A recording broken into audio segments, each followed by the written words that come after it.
Hello everyone, स्वागत है आपका आपके चैनल विक्टोरियस एकेडमी में। और आज हम लोग जो चैप्टर स्टार्ट किए हैं क्लास 11th का, उसी को आगे पढ़ेंगे। कौन सा चैप्टर है? Some basic concept of chemistry.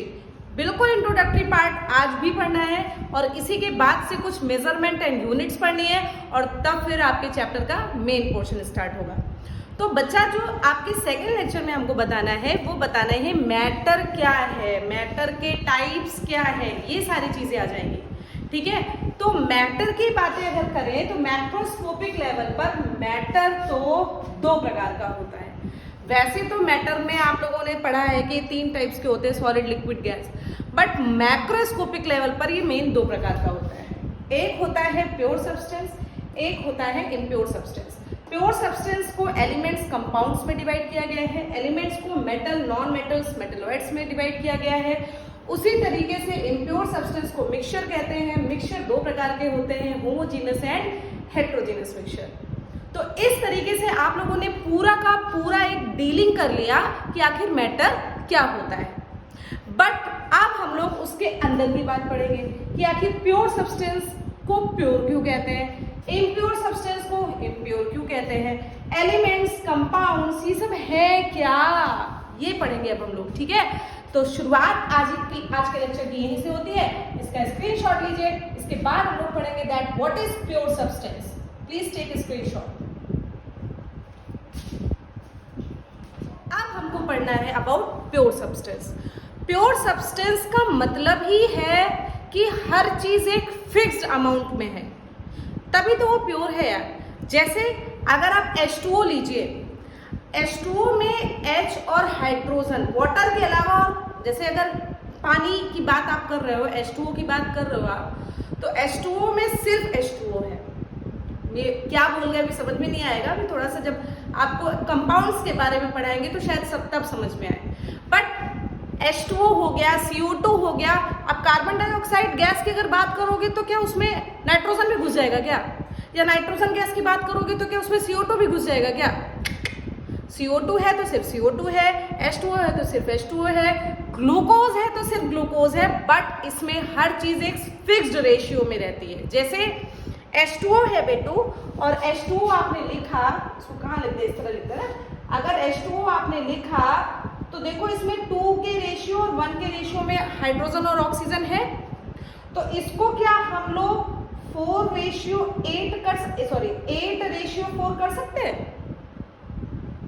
4 1 4, 4 2 8, simplify करो यार।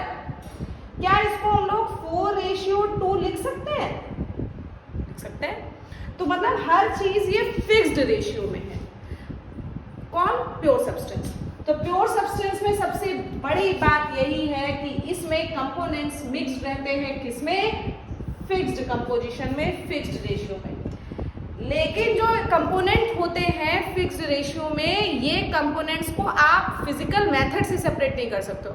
अब मैम फिजिकल मेथड की आप बात कर रहे हो, बेटा फिजिकल मेथड वही मेथड्स हैं। याद करो वो दिन जब आपने क्लास 9th में मैंने आपको पढ़ाया था, ठीक, कि फिजिकल मेथड्स क्या होते हैं। फिजिकल मेथड वो मेथड होते हैं जिसमें आप किसी केमिकल का यूज नहीं कर रहे हो। आप सूप से किसी चीज को भूसा निकाल रहे हो, आप छन्नी से किसी चीज को छान रहे हो, ठीक है, आप धूप में रखकर पानी को इवेपोरेट कर दे रहे हो। They are the simple physical method. इसमें कोई केमिस्ट्री नहीं लग रही, इसमें कोई केमिकल नहीं लग रहा।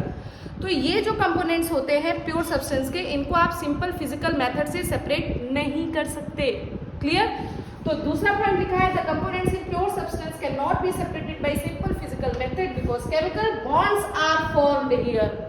इसीलिए तो नहीं कर सकते सिंपल मेथड से, क्योंकि यहाँ पर केमिकल बॉन्ड बने होते हैं। देखो कैसे, मान लो आपने हाइड्रोजन को लिया और केमिकल बॉन्ड्स बनाना दिखा रहे। हाइड्रोजन के लास्ट शेल में एक इलेक्ट्रॉन होता है, हाइड्रोजन के लास्ट शेल में एक इलेक्ट्रॉन लेता है। हम लोग H2 बना के देख रहे हैं, ठीक है।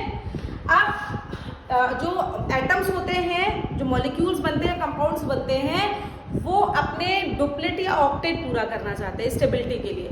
डुप्लेट का मतलब लास्ट शेल में 2 इलेक्ट्रॉन हो, ऑक्टेट का मतलब लास्ट शेल में 8 इलेक्ट्रॉन हो, ठीक। तो बेटो ये हाइड्रोजन कहेगा ए तुम हमसे शेयर कर लो यार, हम लोग बॉन्ड बना ले। ये कहेगा तुम भी शेयर कर लो, हम भी बॉन्ड बना ले। और देखो इस तरीके से हाइड्रोजन के बीच में एक बॉन्ड दिख गया। I was बोले इसी तरीके से ऑक्सीजन के बीच में डबल बॉन्ड होता है। सब मतलब बताएंगे धीरे धीरे। 10th में है ये सब चैप्टर्स, आप लोगों को बता ही दिया गया होगा या 11th में केमिकल बॉन्डिंग में बताया जाएगा, तब तक वेट करो, पढ़ा दिया जाएगा वो भी, ठीक है। तो जो प्योर सब्सटेंस होते हैं, केमिकल बॉन्ड्स आपको समझ में आ गया होगा कि कैसे बनते हैं। शेयरिंग से बनते हैं, लूज ऑफ इलेक्ट्रॉन से बनते हैं, गेन ऑफ इलेक्ट्रॉन से बनते हैं, शेयरिंग ऑफ इलेक्ट्रॉन से बनते हैं। इस तरीके से जो बॉन्ड्स हैं वो एटम्स के बीच में बन जाते हैं। और जब भी कभी आपको बॉन्ड्स दिख जाए समझ लेना वो प्योर सब्सटेंस है। Pure substance further studied in two form, दो तरीके के प्योर सब्सटेंस आपको दिखते हैं, एलिमेंट्स या फिर कंपाउंड्स। आई बस मन में एलिमेंट्स को डिस्क्राइब कर दिया मैंने, इसके बाद कंपाउंड डिस्क्राइब कर देंगे। एलिमेंट्स क्या होते हैं बेटा? दो substance which is made by only one type of atom, single atom से जो बनते हैं उन्हीं को एटम्स कहते हैं भाई, सिंगल टाइप ऑफ एटम से। मतलब हाइड्रोजन है तो H2 बनेगा, ऑक्सीजन है तो O2 बन सकता है, O3 बन सकता है, ओजोन O3 होता है ना। इसके अलावा फॉस्फोरस है P4 बन सकता है, सल्फर है एसिड बन सकता है। एसिड कभी H2 में नहीं पाया जाएगा, P4 कभी P2 के फॉर्म में नहीं पाया जाता, इसलिए ये थोड़े स्पेसिफिक है, इनको लर्न कर लो भैया। ये ओजोन है, बाकी nitrogen Br2 Cl2 F2 O2 H2 ये सब तो आपको पता ही है। बाकी भी जितने 118 एलिमेंट आपको पता है ना मेंडलीव की पीरियोडिक टेबल में, जो मॉडर्न पीरियोडिक टेबल है मेंडलीव के, उसमें जो 118 एलिमेंट्स की खोज हुई है उस सबके सब एलिमेंट्स है। आप sodium, iron, silver, gold, platinum, zinc, cadmium, mercury, copper, जो कुछ भी बोल ले जाओ यार, जो कुछ मुंह से निकल जाए एलिमेंट्स, वो सब के सब कौन है? एलिमेंट है। जैसे एक फॉर एग्जांपल, जैसे अगर मान लो आपने एक चांदी की रिंग बनवाई, ठीक है, एक चांदी की रिंग बनवाई, चलो सोने की रिंग बनवाई। अब सोने की रिंग में केवल सोना ही तो है बेटा, सोना नहीं, गोल्ड की बात कर रहे हैं, सिर्फ गोल्ड ही गोल्ड तो है, उसमें गोल्ड ही के तो सारे एटम है। तो जो सोने की अंगूठी है वो एलिमेंटल है, गोल्ड की बनी हुई, प्योर गोल्ड की बनी हुई है, प्योर सब्सटेंस है, उसमें कुछ और मिलावट नहीं हुई है। आई बात समझ में? हालांकि यार जब भी कभी ज्वेलरी बनती है उसमें कुछ परसेंट की मिलावट तो होती है, 10th में ये भी पढ़ाया जाएगा मेटल नॉन मेटल में, बट चलो इसको समझने के लिए बताया। चलो वो छोड़ो, आप आयरन की रॉड ले लो, सरिया ले लो आयरन का, उसमें तो भाई सिर्फ और सिर्फ आयरन है, सिर्फ और सिर्फ। तो जहां जहां केवल iron, silver, gold, platinum, hydrogen, oxygen, fluorine, chlorine, bromine, nitrogen, ozone, sulphur, phosphorus, ये सिर्फ और सिर्फ पाए जाएंगे, केवल वही एलिमेंट्स होते हैं। अब कंपाउंड्स क्या होते हैं? जब एक से ज्यादा एटम आपस में जुड़ जाए, जैसे अभी आपके सामने ही लिख रखा है, हाइड्रोजन भी है, ऑक्सीजन भी है, लेकिन फिक्स्ड रेशियो में है, बॉन्ड्स बनाए हुए हैं, इसीलिए ये कैसे हैं? Pure substance.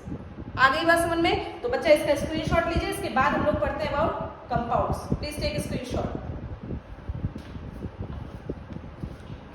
तो अब हमको पढ़ना है अबाउट कंपाउंड्स। कंपाउंड्स क्या होते हैं? एलिमेंट समझ लिया। जब भी कभी किसी एक ही एटम से कोई भी सब्सटेंस बनता है वो एलिमेंट कहलाता है। तो कंपाउंड में डिफरेंस सिर्फ इतना है कि इसमें दो या दो से ज्यादा एलिमेंट्स का यूज होता है, सॉरी एलिमेंट बोला, दो या दो से ज्यादा एटम का यूज होता है, तब जाकर कंपाउंड्स बनते हैं, ठीक है। लेकिन अभी भी फिक्स्ड रेशियो का ही कमाल है, अभी भी केमिकल बॉन्ड का ही कमाल है, अभी भी they can not be separated by physical method, सब कुछ सेम, खाली डिफरेंस कि जो एलिमेंट होते हैं उसमें एक ही प्रकार का एटम होता है, लेकिन जो कंपाउंड्स होते हैं उसमें एक से ज्यादा एटम्स जुड़े होते हैं, ठीक है। So they are the substance that are made up of more than one type of atom. Example आपने देख लिया, इनका अभी भी फिक्स्ड रेशियो है। अगर आपसे कोई पूछे तो ये अभी भी फिक्स्ड रेशियो में है। अगर आपसे कोई पूछे अभी भी दे आर केमिकली बॉन्डेड, अभी भी ये केमिकल बॉन्डेड होता है। भाई H2O की बात कर लो बेटा, आपको पता होना चाहिए ऑक्सीजन के लास्ट शेल में 6 इलेक्ट्रॉन्स होते हैं, हाइड्रोजन के लास्ट शेल में 1 इलेक्ट्रॉन्स होता है, ठीक है। हाइड्रोजन के लास्ट शेल में 1 इलेक्ट्रॉन्स होता है, तो ये हाइड्रोजन कहेगा हमको तो एक और मतलब है 2 बनाते हैं, ऑक्सीजन कहता है हमको तो 6 बनाने हैं, तुम अपने शेयर करो। तो 1 2 3 4 5 6 7 8 शेयर कर दिया, लो बॉन्ड बन गया। ऐसे बॉन्ड बनते हैं, लो बन गए, ठीक है। इस तरीके से आपके मतलब केमिकली बॉन्डेड तो होगा, शेयरिंग करके, लूजिंग करके, गेनिंग करके उससे मतलब नहीं है, but chemically bonded together they form compounds. इनको भी आप फिजिकल मेथड से सेपरेट नहीं कर सकते। क्लियर? बेटा एक बात जानो, जो एलिमेंट्स और कंपाउंड्स है ना, उनको कहीं ना कहीं हम लोग कहीं ना कहीं नहीं, उनको मॉलिक्यूल्स भी कहते हैं। अब बच्चे कंफ्यूज, अब ये मॉलिक्यूल क्या है? ज़्यादातर जगह बता दिया जाता है। देखिए इसको इसलिए हम ला रहे हैं इस बात को समझाने के लिए, क्योंकि मैंने एक दो स्कूल्स में देखा है गड़बड़ी हो गई है। मैं किसी की बुराई नहीं कर रही हूँ, अन्यथा नहीं कर रही हूँ, हो सकता है किसी से मिस्टेक हो गई हो। उन्होंने सिर्फ और सिर्फ कंपाउंड को कह दिया कि ये मॉलिक्यूल है, एलिमेंट्स को उन्होंने कहा, बताया ही नहीं बच्चों को कि ये भी मॉलिक्यूल्स हो सकते हैं। थोड़ा सा कंफ्यूजन है, इसको दूर करो। मॉलिक्यूल्स जो प्योर सब्सटेंस है उनको आप मॉलिक्यूल कह सकते हो, लेकिन उसमें कुछ चीजें अलग होंगी। वो क्या होगी? देखो मॉलिक्यूल्स दो तरीके के होते हैं, एक होते हैं मॉलिक्यूल्स ऑफ एलिमेंट और दूसरे होते हैं मॉलिक्यूल्स ऑफ कंपाउंड। बस इतना अंतर है। मॉलिक्यूल्स ऑफ एलिमेंट में क्या बताया? एक ही प्रकार के एटम। कंपाउंड में क्या बताया? एक से ज्यादा प्रकार के एटम। यही बताया है भाई, रिवाइज करते रहो, यस करते रहो, ठीक है? यही बताया। तो जब दो या दो से ज्यादा सेम प्रकार के एलिमेंट आपस में जुड़ते हैं, ठीक है, सेम दो या दो से ज्यादा एटम्स ऑफ सेम एलिमेंट, मतलब एटम्स सेम एलिमेंट्स के जुड़ते हैं, तब उनको आप कहते हो molecules of element, to or more atoms of same element. Yes, ठीक है। अब ये भी फिक्स रेशियो में, जैसे H2O2 N2Cl2, लेकिन मॉलिक्यूल्स ऑफ एलिमेंट में जो याद करो मैंने, iron, copper, nickel, zinc, silver, gold, ये बताया बेटा, इनको आप मॉलिक्यूल्स नहीं कह सकते। बस यही डिफरेंस है, यही आपको पता होना चाहिए। They are the atoms, they contain अंदर elements, they are pure substance, लेकिन आप इनको मॉलिक्यूल तो कतई नहीं कह सकते। आगे बस समझ में, बस यही डिफरेंस है, आपको ये याद होना चाहिए। एलिमेंट्स में इनको भी रखा गया है, लेकिन मॉलिक्यूल्स ऑफ एलिमेंट में इनको नहीं रखा गया। मॉलिक्यूल में तभी होता है जब दो या दो से ज्यादा प्रकार के एटम्स आकर जुड़ते हैं। आगे बस समझ में। इसी तरीके से मॉलिक्यूल्स ऑफ कंपाउंड जो होते हैं उसमें when two or more atoms of different element, यहाँ पर सेम एलिमेंट्स है, यहाँ different elements combines together, then molecules of compounds is form. जैसे ये कंपाउंड पड़ा, दो या दो से डिफरेंट ही एलिमेंट तो है, hydrogen oxygen, carbon oxygen, carbon hydrogen oxygen, अलग ही अलग एलिमेंट्स तो जुड़े हैं। तो when two or more atoms of different element, underline करो यार, नोट करो, different elements combines then molecules of compound are formed। इसमें सेम एलिमेंट के दो या दो से ज्यादा आपस में जुड़ जाए, जैसे इसमें S8 आएगा, S4 आएगा, ये सब आएंगे, P4 आएंगे, ये सब आएंगे। इसमें ये सब अगर आपस में जुड़ जाए तो इनको आप मॉलिक्यूल्स ऑफ एलिमेंट कहते हो, और इनको आप मॉलिक्यूल्स ऑफ एलिमेंट कंपाउंड्स कहते हो। ये भी फिक्स रेशियो में होते हैं, ये भी फिक्स रेशियो में होते हैं, ठीक है। अब इसमें देखो फिक्स रेशियो की बात हम बता चुके हैं, एक बार फिर से कर रहे हैं। जैसे इसमें 2:1 का रेशियो हमेशा, वाटर चाहे दुनिया में कहीं का भी हो, नाली का पानी हो, बर्फ का पानी हो, टैप वाटर हो, पसीने का पानी हो, हालांकि पसीने में सॉल्ट वगैरह भी होता है, ऐसा नहीं है कि सिर्फ पानी ही निकलता, पानी की बात कर रहे हैं, ठीक है। तो पानी में 2:1 का ही रेशियो होगा, उसका रेशियो कभी नहीं बदलता। फिजिकल मेथड से इसको सेपरेट नहीं कर सकते, क्योंकि ये केमिकली बॉन्डेड होते हैं। कितनी बार बताएंगे, कितनी बार और समझना है आपको?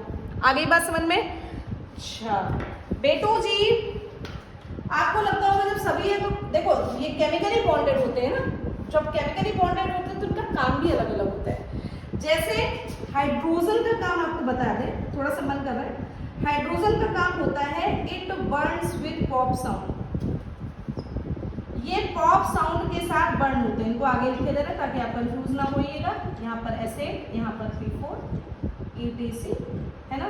हाइड्रोजन जो होता है वो बर्न्स होता है पॉप साउंड के साथ, ठीक। पॉप साउंड आता है और तो फिर जलता है। आप समझ जाते हो इस रिएक्शन से हाइड्रोजन गैस रिलीज हो रही है, केमिकली रिएक्शन में समझ में आता है।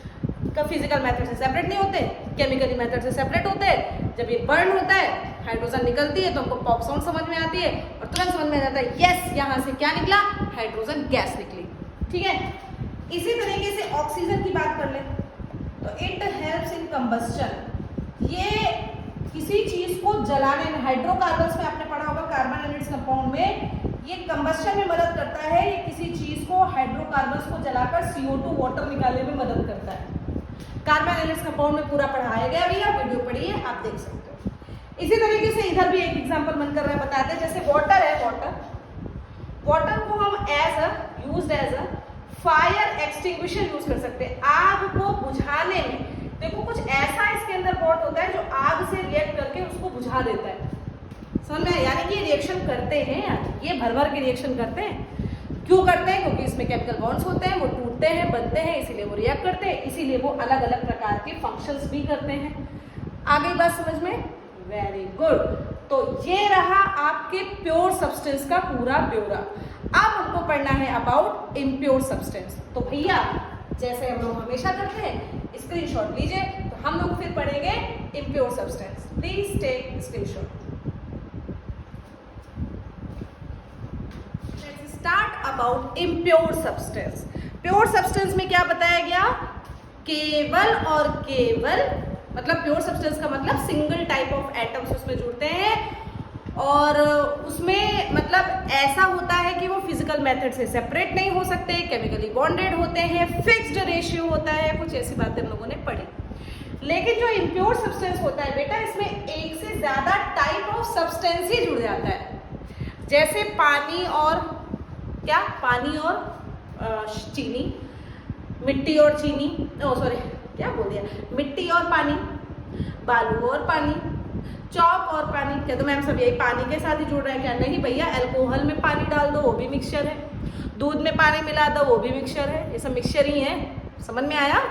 तो जो इम्प्योर सब्सटेंस है, ये एक से ज्यादा प्रकार के सब्सटेंस जब ऐड होते हैं उनको कहा जाता है। इसमें एटम की बात नहीं चल रही भैया, अगर आपने इसमें एटम बोला तो गड़बड़ हो जाएगा। प्योर सब्सटेंस में एटम की बात की गई थी, इसीलिए जब एक ही प्रकार के एटम्स जुड़ते हैं तो एलिमेंट्स बनते हैं, जब एक से ज्यादा प्रकार के एटम जुड़ते हैं तो कंपाउंड्स बनते हैं। ठीक, लेकिन यहाँ पर एटम की बात नहीं कर रहे, यहाँ पर हम लोग सब्सटेंस की ही बात कर रहे हैं। ठीक, जब एक से ज्यादा प्रकार के सब्सटेंस आपस में जुड़ते हैं तो उनको हम लोग इम्प्योर सब्सटेंस या फिर मिक्सचर कहते हैं।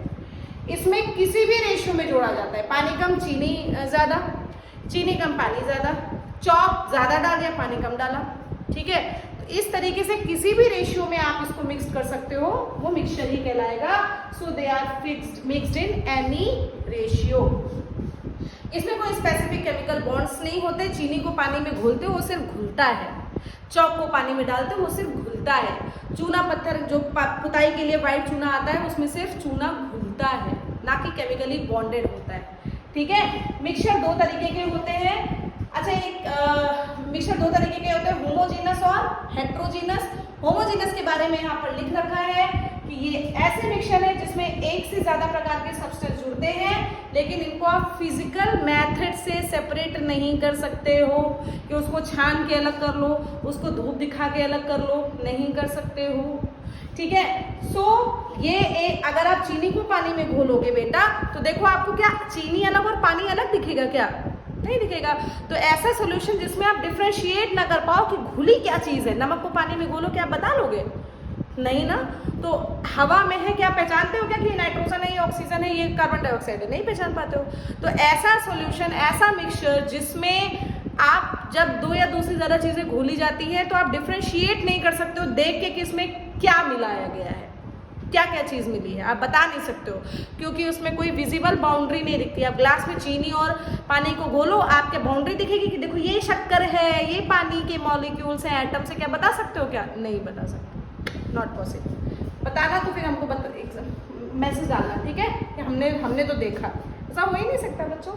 तो ये एक स्टेबल मिक्सचर है, ये एक प्रकार के स्टेबल मिक्सचर है, क्योंकि no boundary will appear in this mixture, इसमें कोई भी बाउंड्री ही नहीं दिखती है।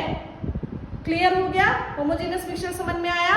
ये एक ऐसा सॉल्यूशन, ऐसा मिक्सचर, ऐसा इम्प्योर सब्सटेंस होता है जिसमें दो या दो से ज्यादा चीजें मिलाई जा सकती है, एक से ज्यादा चीजें मिलाई जा सकती है, और जब ये मिलती है तो ये स्टेबल सॉल्यूशन बनता है। इसको आप फिजिकली सेपरेटेड नहीं कर सकते हो क्योंकि इसमें विजिबल बाउंड्री नहीं अपीयर होती है, दैट्स व्हाई।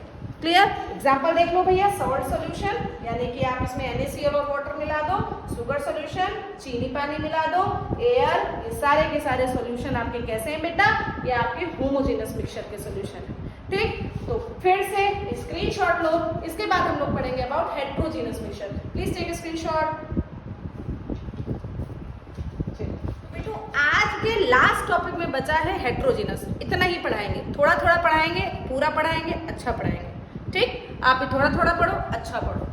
हेट्रोजेनस मिक्सचर का मतलब होता है जब दो या दो से ज्यादा सब्सटेंस मिले तो लेकिन वो अनस्टेबल बने, उनकी फिजिक जो बाउंड्री है वो विजिबल। जैसे मान लो यहाँ पर आपने पानी लिया, तो इसमें आपने अगर मिट्टी डाली तो देखो छोटे छोटे पार्टिकल्स उसमें दिखने लगते हैं। ये पार्टिकल्स की बाउंड्री अलग दिख रही है, पानी अलग दिख रहा है, इसको विजिबल बाउंड्री कहते हैं। चीनी पानी के घोल में आपको नहीं दिखेगा ऐसा, वो होमोजेनियस मिक्सचर है, वो स्टेबल है।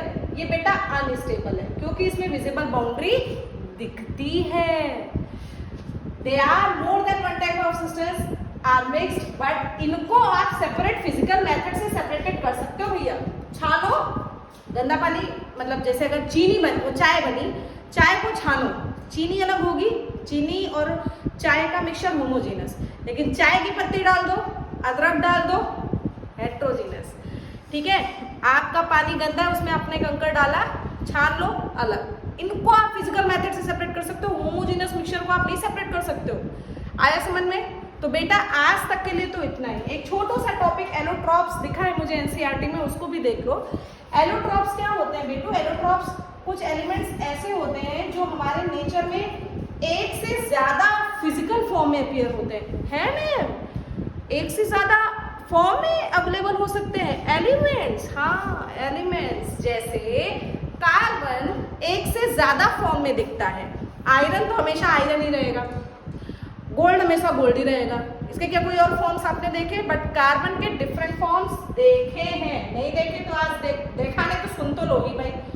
डायमंड, ग्रेफाइट, फुलरीन, वुड है ना, वुड भी, हाँ भैया वुड भी कार्बन का बना होता है, चारकोल भी कार्बन का बना होता है, प्योर कार्बन होते हैं इसमें। अच्छा, एलिमेंट्स क्या बताया था?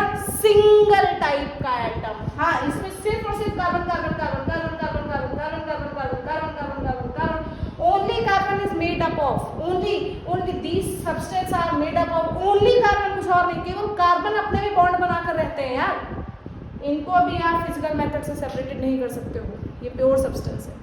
आया समझ में यार? अब प्योर और इम्प्योर में तो मुझे नहीं लगता बहुत ज्यादा आप लोगों को कंफ्यूजन होगा। बेटा पता है इसी तरीके से फॉस्फोरस के भी दो होते हैं, व्हाइट फॉस्फोरस, रेड फॉस्फोरस, ऐसे करके फॉस्फोरस के भी दो होते हैं, रेड फॉस्फोरस, व्हाइट फॉस्फोरस, ऐसे करके होते हैं। ठीक है, सल्फर के भी होते हैं इस तरीके से। तो क्या करना है, ज्यादा मत जानो, लेकिन इतना जानो कि कुछ एलिमेंट्स होते हैं जो हमारे एनवायरनमेंट में दो या दो से ज्यादा फॉर्म में एग्जिस्ट कर सकते हैं। ठीक है, सब नहीं कुछ। तो ठीक है भैया, पहले तो स्क्रीनशॉट लो, एरिया होगा। अब हम लोग क्या करने वाले हैं? अलविदा। आज के लिए तो बच्चों बस इतना ही है, इसको नोट्स बनाओ, याद करना शुरू करो। आगे हम लोग पढ़ेंगे प्रॉपर्टीज, अब शुरू हो जाएगा। ये भी चीजें पुरानी पढ़ चुके हो, ये चीजें जो कल जो आपके नेक्स्ट वीडियो में बताएंगे ना, वो थोड़ी फिजिक्स को भी मतलब कवर करेगी, हालांकि फिजिक्स इतनी ज़्यादा नहीं कवर करेगी, but mass, weight, volume, density, ये सब क्या होता है, टेम्परेचर क्या होता है, यूनिट्स एंड मेजरमेंट, मतलब कि केमिस्ट्री में कौन कौन सी यूनिट्स यूज़ होती हैं, कौन कौन से मेजरमेंट यूज़ होते हैं, ये सारी चीज़ें आपको नेक्स्ट लेक्चर में बताएंगे। ठीक है, तो तब तक के लिए हमें इजाज़त दीजिए बच्चों। Thank you so much, all the best, पढ़ते रहो, बढ़ते रहो। Thank you.